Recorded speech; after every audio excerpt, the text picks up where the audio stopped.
Hello दोस्तों, मैं Satyendra Kumar Verma, assistant professor department of botany, Parshuram degree college Bayana. आज हम बात करेंगे टेरिडोफाइट का लास्ट सदस्य है मार्सिलिया। इससे पहले हम टेरिडोफाइट के 3 सदस्यों के बारे में बात कर चुके हैं। मैंने आप लोगों को पहला सदस्य पढ़ाया था साइलोटम, दूसरा पढ़ाया था मैंने स्लेजिनेला, तीसरे सदस्य की हम बात कर चुके हैं एक्विसेटम के बारे में। ये बीएससी सेकेंड ईयर का जो टेरिडोफाइट का लास्ट सदस्य है मार्सिलिया के बारे में आज हम बात करेंगे, क्योंकि अब आप लोगों का एग्ज़ाम का शायद 1 महीना रह गया है, तो सिलेबस काफ़ी है। अभी तीसरा यूनिट बाकी डला हुआ है और इस मार्सिलिया वाले जो सदस्य के मैं आप लोगों को नोट्स नहीं करा पाऊँगा, क्योंकि ये 10 या 12 जो दिन का ये टाइम लेगा, इसलिए मैं आप लोगों को नहीं करा रहा। मैं आप लोगों को बस सीधे ही इससे पढ़ा रहा हूँ और यह इसका मैं कॉलेज में भी नोट्स नहीं कराऊंगा। मैं आप लोगों को 3 सदस्यों को मैं नोट्स भी करा चुका हूँ। इस चीज़ में हम देखते हैं कि मार्सिलिया एक टेरिडोफाइट पादप है और मार्सिलिया जो पादप है ये हाइड्रोफाइट्स प्लांट के अंतर्गत आता है और हम इसको जलीय फंड के नाम से भी जानते हैं। और हम बात करते हैं कि इसमें जो बीजाणुधानियाँ का जो विकास होता है, तो हम इसमें लेप्टोस्पोरेंजिएट प्रकार का होता है और लेप्टोस्पोरेंजिएट प्रकार में हम देखते हैं कि इसके जो परिवर्तन इसमें केवल एक सतही कोश का भाग लेती है। इन सारी चीज़ों के बारे में हम चर्चा करेंगे। इसके जो मेन फीचर्स हैं उसके बारे में हम देखेंगे कि इसके मेन फीचर्स में हम देखते हैं कि इसमें स्टील्स की बात करते हैं तो इसके जो मार्सिलिया का जो प्रकंद है और प्रकंद में जो स्टील्स पाई जाती है एम्फीफ्लेक्स हाइपोनोस्टील्स, ये कई बार एमएस एंट्रेंस एग्जाम में पूछी गया है। और जब हम बात करते हैं एमएस एंट्रेंस एग्जाम के बारे में, जैसे बीएचयू हो गया, जेएनयू हो गया, जामिया इस्लामिया यूनिवर्सिटी हो गया, सेंट्रल यूनिवर्सिटी हो गई, जो बॉटनी सब्जेक्ट से जो स्पेशल जो एंट्रेंस एग्जाम देते हैं उसमें पूछे जाते हैं और ये कई बार पूछा गया क्वेश्चन है। तो चलिए हम बात करते हैं इसके बारे में, मार्सिलिया के बारे में। तो हम देखते हैं कि मार्सिलिया वर्ग लेप्टोस्पोरेंजिएट के ऑर्डर्स मार्सिलियल्स के अंतर्गत आता है। तो लेप्टोस्पोरेंजिएट के प्रकार को मैंने आप लोगों को बता दिया कि जो बीजाणुधानी का जो परिवर्तन होता है वो 2 प्रकार का होता है, यूस्पोरेंजिएट एवं लेप्टोस्पोरेंजिएट। इससे पहले मैंने आप लोगों को 3 सदस्य कराए, वो यूस्पोरेंजिएट प्रकार में आए थे। और यूस्पोरेंजिएट प्रकार का मतलब है कोशिका का एक समूह और कोशिका के एक समूह से बीजाणुधानी का परिवर्तन होता है। और इसमें बात करते हैं लेप्टोस्पोरेंजिएट, और लेप्टोस्पोरेंजिएट में किसी बीजाणुधानी का जो निर्माण होगा केवल एक सतही कोशिका के अंतर्गत होता है और इसको हम बोलते हैं लेप्टोस्पोरेंजिएट परिवर्तन। आगे हम बात करते हैं, यह जलीय अथवा अर्धजलीय फंड का समूह है, मतलब एक्वाटिक और सेमी एक्वाटिक फंड्स का समूह है। इसमें एकमात्र फैमिली मार्सिलिएसी के 3 जीवित सदस्य है, पिलुलेरिया, रेग्निलिडियम तथा मार्सिलिया पाई जाती है।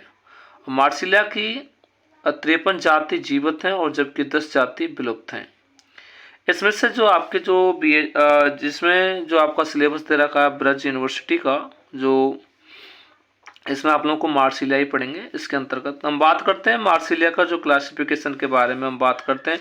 मार्सिलिया एक टेरिडोफाइट पादप का, टेरिडोफाइट जगत का क्या है सदस्य है। और टेरिडोफाइट में हम देखते हैं कि जो टेरिडोफाइट पादप होते हैं इनका जो मुख्य पीढ़ी होती है वो बीजाणुयुक्त पादप होता है और बीजाणुयुक्त पादप में स्तंभ, जड़ और पत्तियों में विभाजित होता है।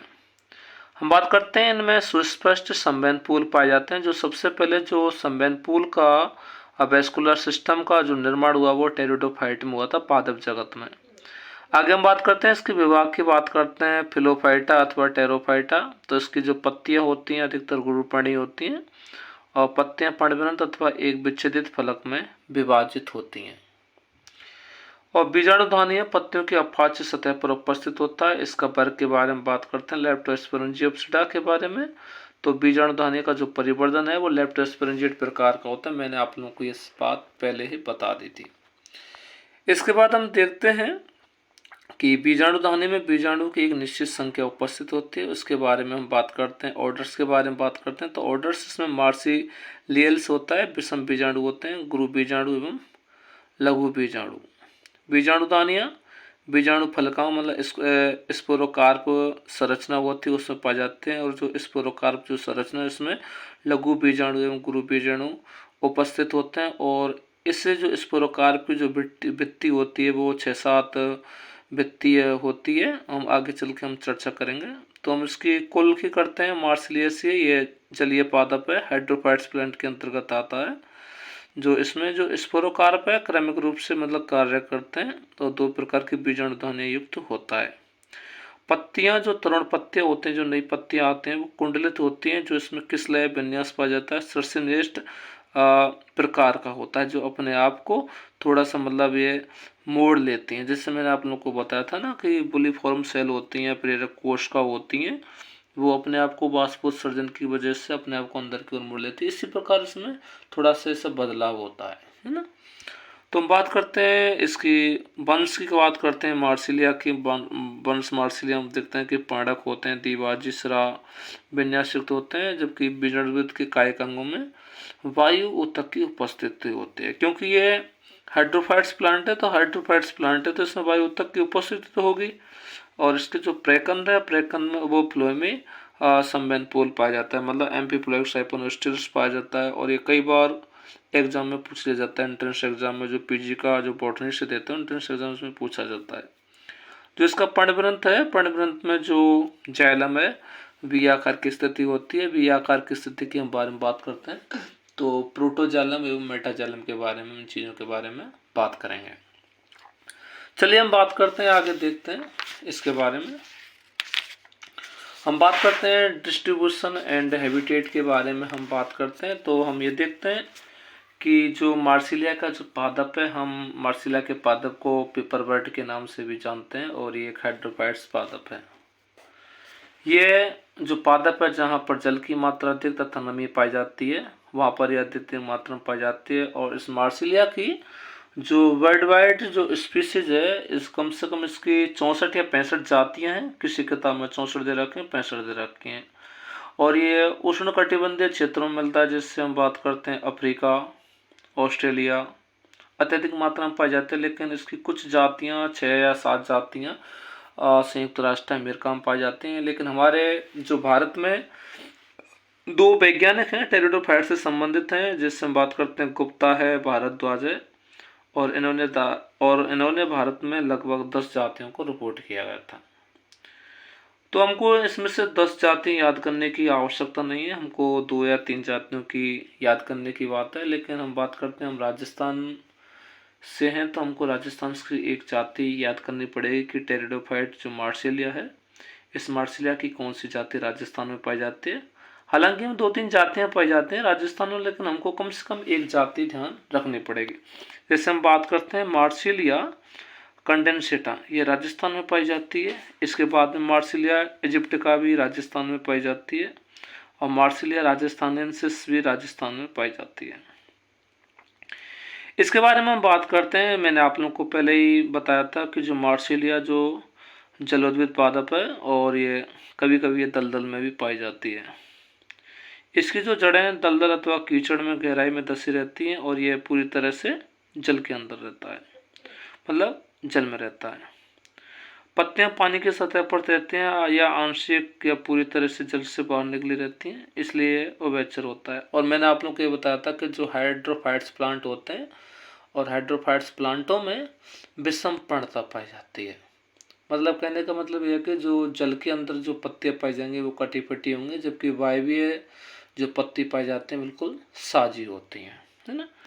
इन सारी चीज़ों को बातों को ध्यान रखिए। अब हम इसके बारे में थोड़ी सी कुछ जातियों के बारे में बात कर लेते हैं कि मार्सिलिया वेस्टिटा तथा मार्सिलिया इजिप्टिका जो जातियाँ, इसकी जो एम्फीबियंस जातियाँ, मतलब ये स्थल पर भी पाई जाती हैं और ये जल में पाई जाती हैं।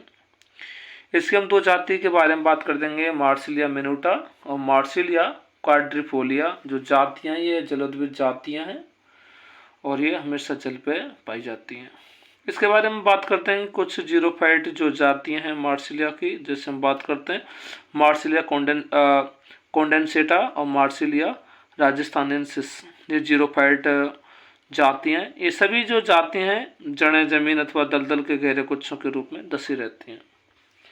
अब हम बात करते हैं इसके बारे में जो बीजाणुयुक्त पादप है, बीजाणुयुक्त पादप के बारे में हम बात करेंगे। तो हम ये देखेंगे कि बीजाणुयुक्त पादप में हम बात करेंगे, हम सबसे पहले इसका जो भाग लेते हैं बीजाणुयुक्त पादप में आप लोगों को विभिन्न प्रकार की संरचनाएं दिखाई देती हैं, जैसे प्रैकंद, पत्तियां, जड़ें। तो हम सबसे पहले हम जो बात करेंगे इसके प्रैकंद के बारे में बात करेंगे। मार्सिलिया में जो तना होता है वो भूमिगत होता है और आप लोगों को पता हो जिसे हम क्या कहते हैं, प्रैकंद कहते हैं। और जो प्रैकंद और जो जड़ें होती हैं वो भूमि के अंदर या भूमिगत होती हैं, यह जमीन अथवा जमीन के अंदर विसर्पी अवस्था में उगता है, मतलब लेटी हुई अवस्था में उगता है। और यह पतला, शाखित अथवा पर्व एवं पर्व संधि युक्त होता है। जलोदृत पादपों में जो पर्व होते हैं वो लंबे होते हैं तथा जो मरुदृत पादप होते हैं उनमें पर्व छोटे होते हैं और प्रत्येक पर्व संधि से अनेक जड़ें उत्पन्न होती हैं। जो इसका प्रकंद है वो द्विभाजित शाखित होता है जो सभी दिशाओं में वृद्धि करता है और कम से कम यह 30 मीटर से अधिक भाग में फैल जाता है। प्रत्येक पत्तियां पर्व संधि पर ऊपरी सतह से ही निकलती हैं। आप लोग इन चीज़ों के बारे में बेसिक बातों को तो जानते होंगे। आगे हम बात करते हैं इसकी पत्तियों के बारे में बात करते हैं। पत्तियों की इसकी थोड़े एक दो पॉइंट हैं, इसको समझना थोड़ा कठिन बात है। इसके बारे में देखते हैं कि पत्तियां प्रकंद के ऊपरी सतह पर पर्वसंधि की मध्य रेखा के दोनों तरफ एक अंतरक्रम में उत्पन्न होते हैं। पत्तियां संयुक्त होते हैं, कंपाउंड्स होती हैं। पत्तियां पर्णप्रांत में विभाजित होते हैं। निमग्न जातियों में जो सलत पर्णवृंत तथा जमीन व दलदल में उत्पन्न पादपों के पर्णवृंत दृढ़ एवं छोटे होते हैं। हम बात करते हैं लीफलेट्स के बारे में बात करते हैं, इसके पिच्छा के बारे में बात करते हैं। इसकी संख्या कम से कम 4 होती है। 4 समान अधोमुख स्पनाकार ऑबिक्यूनेट पिच्छकों में विभाजित होता है। इस तरह प्रत्येक पत्ती के एक उपांत्य गुच्छे में 4 पत्रक उपस्थित होते हैं। और कुछ टेरिडोफाइट भी जो वैज्ञानिक थे जैसे महाबले गोर्गी था ने अमरपाड़ा तथा बिहार तथा अहमदाबाद में कोड्रिफोलिया के स्फुलिंग में 5 से 8 पत्रों की उपस्थिति की। लेकिन जबकि सामान्य मार्सिलिया की हम बात करते हैं तो इसमें केवल 4 पत्रक ही पाए जाते हैं। पर्णवृंत से ये 4 पत्रक एक ही बिंदु से नहीं निकले, परंतु पत्रक दूसरे पत्रक से ऊंचाई पर लगे रहते हैं। प्रत्येक पत्रक में बारंबार द्विभाजित शाखित सिरा विन्यास उपस्थित होता है। सिरा सीमांत पुलों द्वारा जुड़कर एक घनित जालिका का निर्माण करते हैं। और इसमें आप लोगों को जो चित्र 2 है मार्सिलिया की पत्तियों विभिन्न प्रकार के विन्यास आप लोगों को ये दिखाई दे रहे होंगे।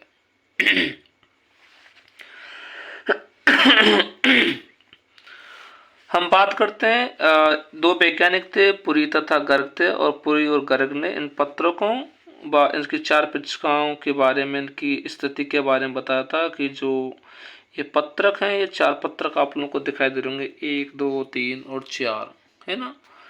तो हम बात करते हैं जैसे शाम के समय की बात करते हैं, तो शाम के समय में जैसे एक पुष्प होता है तो वो पुष्प क्या होता है, वो बंद हो जाता है। तो बंद मतलब ये चारों पत्रक हैं, ये क्या होते हैं, ये आपस में जुड़ जाते हैं, एक कली के समान संरचना बन जाती है। और हम ऐसी स्थिति को शयन स्थिति या स्लीपिंग कंडीशन कहते हैं।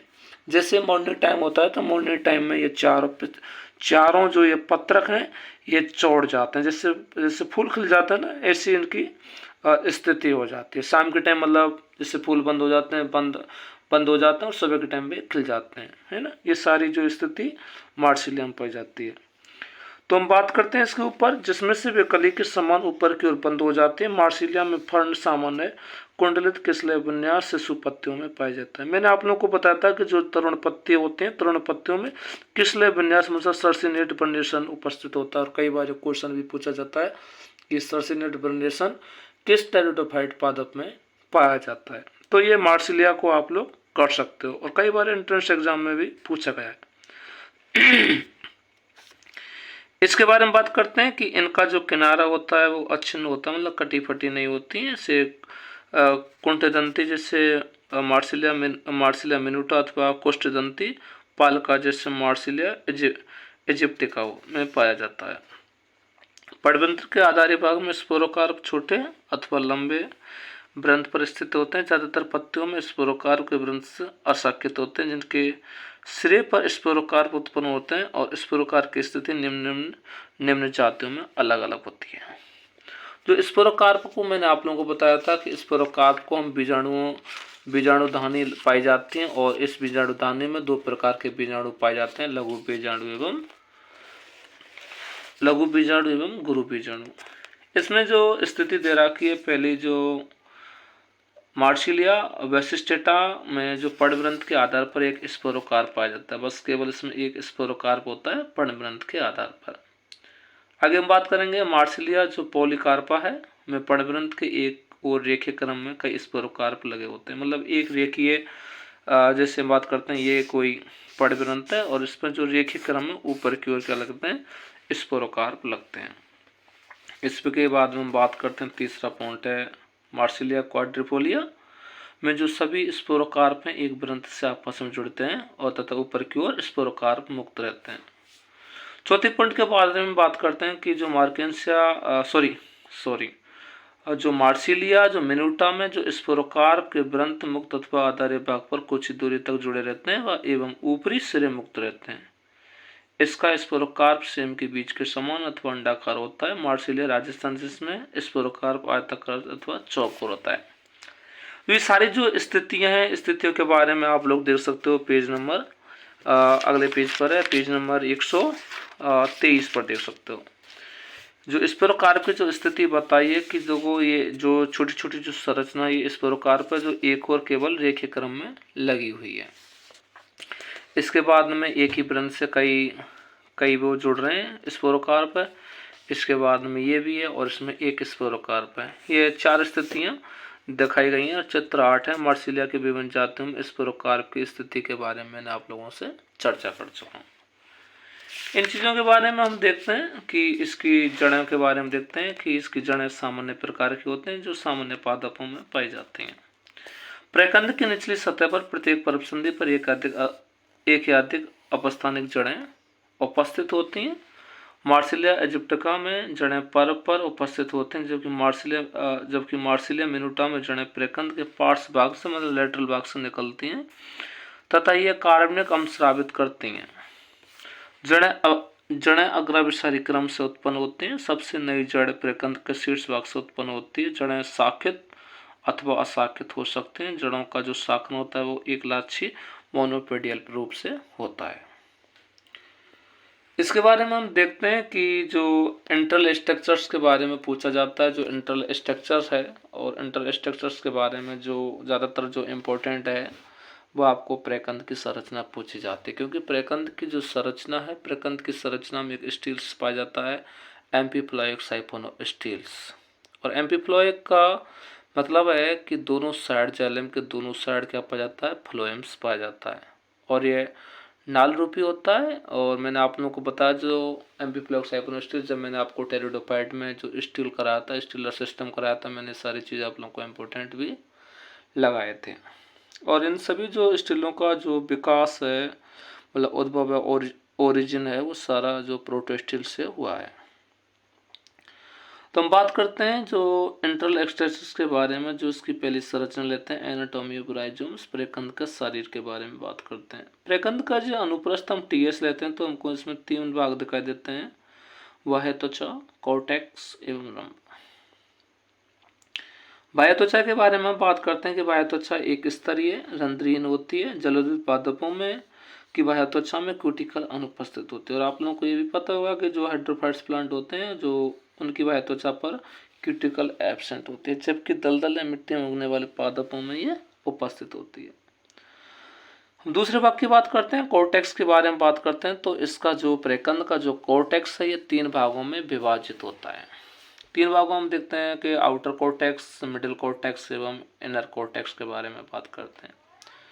जो बाह्य कॉर्टेक्स होता है ये कई कोश का मोटा होता है। इसमें जो अत्यधिक मात्रा में मृदु तक पाया जाता है और इसमें कुछ मात्रा में टेनिन की कोशिकाएं भी पाई जाती हैं जो टेनिन का स्राव करती हैं। हम बात करते हैं कि जो मिडिल कॉर्टेक्स होता है, तो मिडिल कॉर्टेक्स में बड़े बड़े वायु स्थान पाए जाते हैं जो जल उत्पादकों का खास गुण है। ये प्लावकता में क्या होता है, सहायक होता है। ये वायुस्थान एक दूसरे से एक परत द्वारा अलग अलग रहते हैं।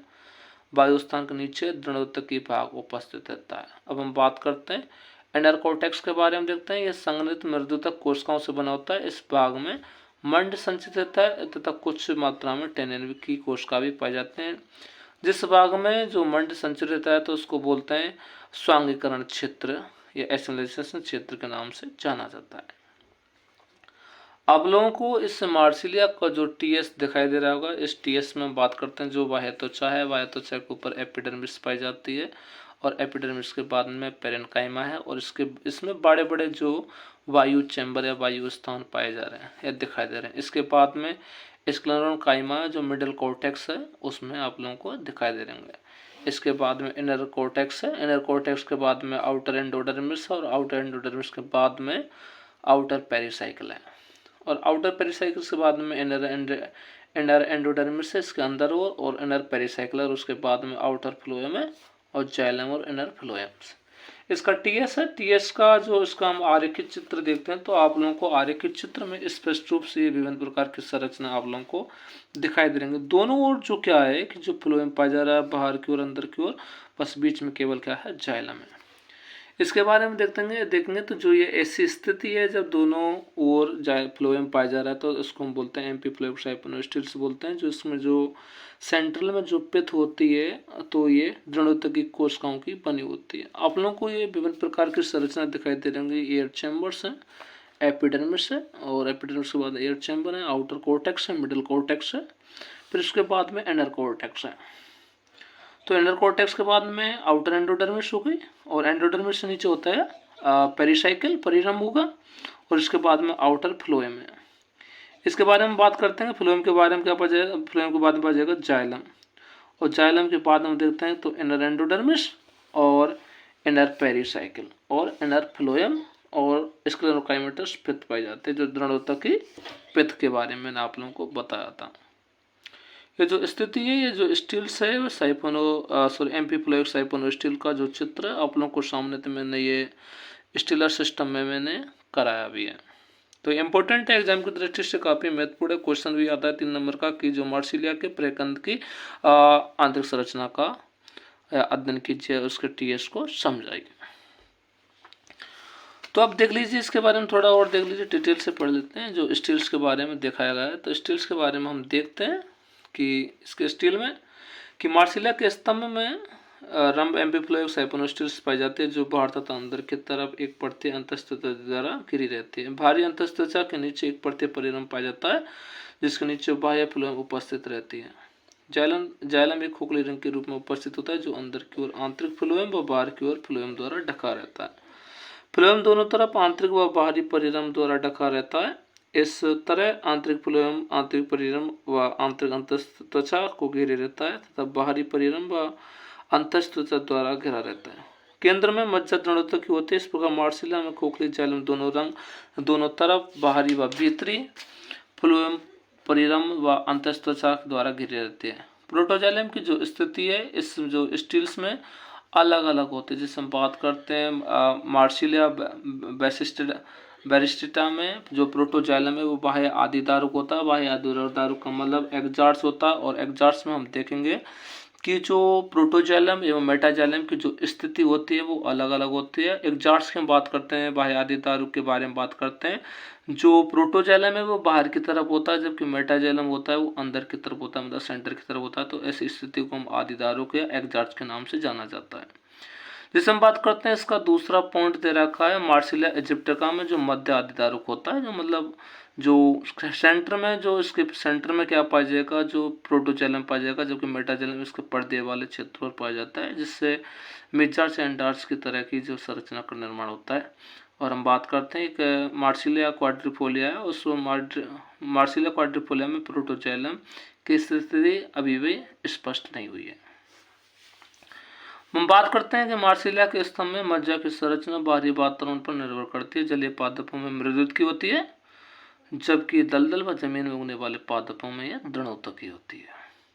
क्योंकि आप लोगों को देखा होगा कि जो जलीय पादप होते हैं, जलीय पादप मृदुत की होगी, पेरेन्काइमेटस प्रकार की होगी, जबकि जो दलदल व जमीन पर उगने वाले जो पादप होते हैं वो दृढ़ोत्तक की होती है, क्योंकि जो यांत्रिक ऊतक की तरह ये कार्य करते हैं दृढ़ोत्तक। पर्व के अनुप्रस्थ काट में एक पर्ण अंतराल लीप गए वासी आकार के एम्पीफ्लोइक साइपोनोस्टिल्स दिखाई देती है। इन सारी चीज़ों के बारे में हम चर्चा कर चुके हैं, इसके बारे में और हम संरचनाओं के बारे में पढ़ेंगे। तो हम बात करते हैं पत्ती की एनाटॉमी के बारे में बात करते हैं। तो पत्ती के बारे में आप लोगों को दिखाई देगा कि पत्ती के 3 भाग होते हैं, बाह्य त्वचा, कॉर्टेक्स और रंभ होता है। तो हम इसके बारे में देखते हैं कि जो पर्णवृंत है, पेट्यूल है, अनुप्रस्थ काट में ये निम्न भागों में दिखाई देता है। इसके पर्णवृंत के बारे में बात कर लेते हैं। हम इसमें देखते हैं जो बाह्य त्वचा होती है, बाह्य त्वचा में 2 परतें चतुर्भुजीय कोशिकाओं द्वारा निर्मित गोलाकार संरचना होती है। इसके नीचे एक या दो परतें अधस्थ मतलब हाइपोडर्मिस भी उपस्थित होती है। पारिकोर्टेक्स के बारे में बात करते हैं। इसमें वायु प्रकोष्ठ होते हैं जो संकीर्ण व्यवस्थित मृदुत की कोशिकाओं द्वारा अलग अलग रहते हैं, जो वायु तक कहलाते हैं। भित्ति कोर्टेक्स के बारे में बात करेंगे। भित्ति कोर्टेक्स में जो कोशिका होते हैं वो मृदुत की होते हैं, जिसमें मंड संचय होता है, और इसकी कुछ जो कोशिका होते हैं उसमें टेनिन भी पाया जाता है। अंतस्थ त्वचा के बारे में हम देखते हैं। यह बलकुट की सबसे बाहरी भीतरी स्तर होता है जो डुलकाकार कोशिकाओं द्वारा निर्मित होता है। हम बात करते हैं स्टील्स के बारे में। जो इसके स्टील के बारे में बात करते हैं कि इसका आकार त्रिकोणा होता है, जो सबसे बाहरी सतह परिरंभ एक स्तरीय होती है।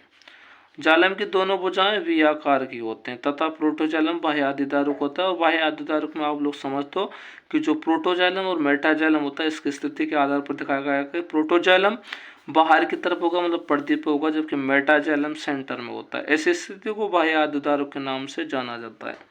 अब हम इसमें वी आकार के जालम की प्रत्येक भुजा के बीच में 1 या 2 बड़ी वाहिनिकाएं तथा दोनों सिरों पर छोटी वाहिनिकाएं उपस्थित होते हैं। इनकी दोनों भुजाएं हमेशा पर्णवृंत की अपेक्ष सतह की तरफ होते हैं। जाइलम फ्लोएम द्वारा घिरा रहता है। इसमें मार्सिला का जो चित्र 5 है, मार्सिला के पर्णवृंत का अनुप्रस्थ काट दे रखा है। आप लोगों को क्यूटिकल्स दिखाई दे रही है, एपिडर्मिस है, इसके बाद में हाइपोडर्मिस है, इसके बाद में ये चैम्बर्स दिखाई दे रहे हैं, इनर कोर्टेक्स है। जो इनर टॉर्स की जो कोशिका हैं, जो सेल्स हैं, वो पेरेन्काइमेटस होती हैं, और जो इनमें जो मंड होता है, स्टार्च होता है, वो संचय होता है। उसके बाद में एंडोडर्मिस है, और एंडोडर्मिस के बाद में परिरंभ पाई जाती है, पेरिसाइकिल्स, और पेरिसाइकिल्स के बाद में फ्लोएम और जाइलम।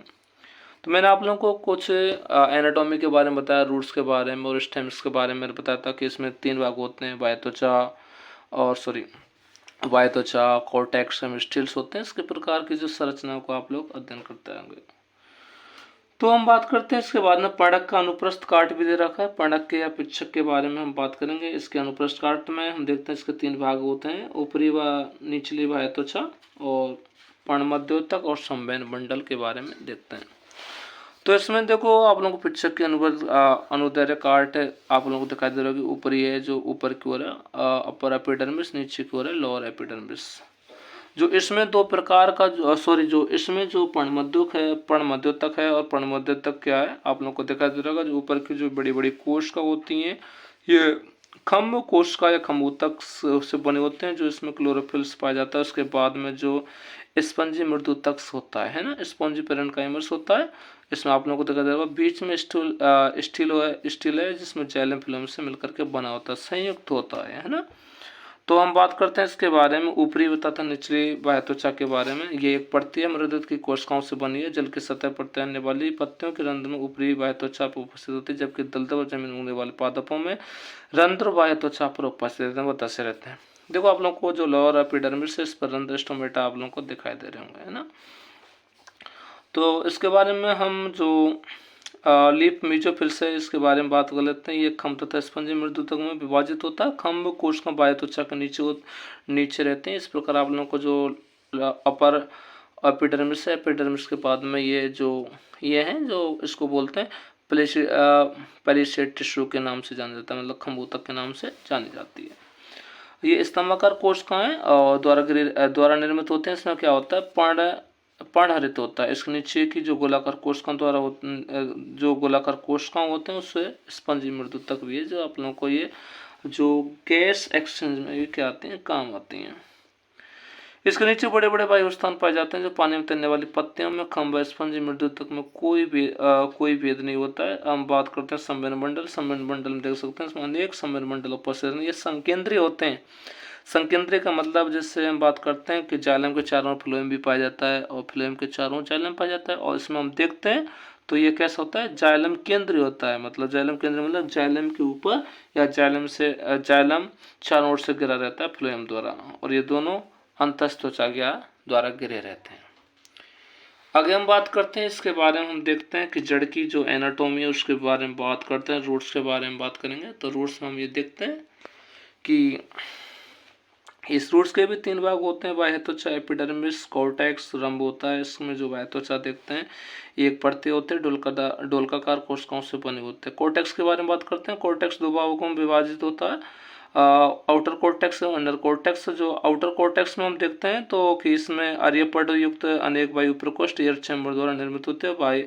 जो इनर कॉर्टेक्स की बात करेंगे जो पेरेन्काइमस जो सेल्स होते हैं उसके द्वारा बनता है, और इसमें जो कुछ दृढ़ता की कोशिका पाई जाती हैं और इसमें स्टार संचय करने वाली कोशिका होती हैं। और जो कॉर्टेक्स की जो सबसे जो भीतरी परत होती है वो एंडोडर्मिस कहलाती है। इसके बारे में स्टील के बारे में बात करते हैं तो इसकी जो स्टील की जो सबसे बाहरी जो आउटर्स जो लेयर्स होती है वो पेरिसाइकिल कहलाती है। जो इसमें जो स्टील रहता है वो प्रोटोस्टील है जो केंद्र में स्थित रहता है, फ्लोएम द्वारा घिरा रहता है। इसमें जो जाइलम है द्विआदिदारुक व बाह्यादिदारुक, मतलब जाइलम के जो भाग होते हैं 2 होते हैं, और इसमें और कैसी स्थिति है इसकी बाह्य आदिदारुक। प्रोटोजाइलम एक दूसरे के विपरीत दिशा में उपस्थित होते हैं, और इसमें जो विभिन्न प्रकार की संरचना भी दे रखे हैं, इसको उदाहरण भी दे रखे हैं, इससे हमको कोई लेन देन नहीं है। आप लोग को मार्सिलिया की जो जड़ है इसके बारे की जो टीएस दे रखा है इसमें आप लोग देख सकते हो क्यूटिकल्स है। क्यूटिकल के बारे में एपिडर्मिस है, एपिडर्मिस से नीचे हाइपोडर्मिस, हाइपोडर्मिस से नीचे एयर चैम्बर है। जो ये हाइड्रोफाइट्स प्लांटों में ये मुख्य लक्षण पाया जाता है। इसके बाद में इनर कॉर्टेक्स और दृढ़ोतकी कोशिका है। इसके बाद में एंडोडर्मिस आप लोगों को दिखाई दे रही है, एंडोडर्मिस से नीचे पेरिसाइकिल है, और इसके बाद में बाह्य आदिदारुक की स्थिति है क्योंकि ये प्रोटोजाइलम पर्दे पर है, छोटा है, जबकि मेटाजाइलम केंद्र में आप लोगों को बड़ी बड़ी जो संरचना दिखाई दे रही होगी। उसके बाद में जो जाइलम है चारों ओर से फ्लोएम से घिरा रहता है। तो आज का लेक्चर हम यही करते हैं। आप लोगों को मैंने स्टेरिडोफाइट के जो जनरल कैरेक्टर हैं, इसका क्लासिफिकेशन है और इसकी जो मॉर्फोलॉजी है और एनाटॉमी, इसके बारे में मैंने आप लोगों को बता दिया है। जो अगले लेक्चर में हम बात करेंगे इसके जो मार्सिलिया में जो रिप्रोडक्शन है, रिप्रोडक्शन के बारे में हम बात करेंगे। आप लोगों को मुझे उम्मीद है कि आप लोगों को यहाँ तक ये टॉपिक समझ में आया होगा, क्योंकि मैं आप लोगों को यूट्यूब पर इसलिए वीडियो करा रहा हूँ कि मेरे पास समय का अभाव है, क्योंकि आप लोगों की जो परीक्षाएं वो काफ़ी नज़दीक हैं। तो इस समय को ध्यान में रखते हुए आप लोगों को कराया जा रहा है, नहीं तो मैं आप लोगों को नोट्स कराता। और आई होप कि आप लोगों को ये समझ में भी आएगा और आप लोग इस जो लेक्चर से आप मार्सिलिया के बारे में अध्ययन कर सकते हैं। इसी प्रकार मैं आप लोगों को एका जो जिम्नोस्पर्म का जो टॉपिक है उसका सदस्य है उसको भी मैं इसी प्रकार कराऊंगा, है ना। तो आप लोगों को कोई भी दिक्कत हो तो आप लोग इस कमेंट कीजिए, और आप लोग को डायरेक्ट व्हाट्सएप पर भी मतलब मैसेज भी कर सकते हैं। इसमें कोई भी दिक्कत हो, कोई भी डाउट भी हो तो ये ऐसा नहीं है कि एग्ज़ाम की दृष्टि से महत्वपूर्ण नहीं है, ये एग्ज़ाम की दृष्टि से भी महत्वपूर्ण है बहुत। और आगे चल के आप लोग को एंट्रेंस एग्ज़ाम दोगे उसमें भी पूछे जाते हैं, या फर्स्ट ग्रेड का आगे चल के कोई कंपटीशन एग्ज़ाम दोगे उसमें भी पूछे जाते हैं, ठीक है ना। तो ये आपकी पढ़ाई से संबंधित बहुत इंपॉर्टेंट टॉपिक है मार्सिलिया, इसके बारे में मैंने आप लोगों को बता दिया। इस वीडियो को हम यहीं पर समाप्त करते हैं। आप लोग स्वस्थ रहिए, मस्त रहिए और हमेशा हंसते रहो। Thank you.